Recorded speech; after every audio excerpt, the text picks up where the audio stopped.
Hello friends, நாங்கள் என்னோட பையனோட ஸ்கூலுக்கு வந்தோம் தான். School Nanjil Catholic CBSE school fees கட்டுறதுக்காக வந்தோம்.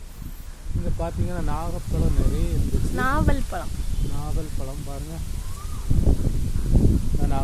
நாவல் பழம் இதான் அதோட மரம். பாருங்கள், எத்தனை பேருக்கு இது தெரியும்னு தெரில. பார்த்துங்க, இதான் நாவல் இப்படி தான் காய்க்கும். இங்கே பார்த்தீங்களா நிறைய காய்ச்சி இருக்கு.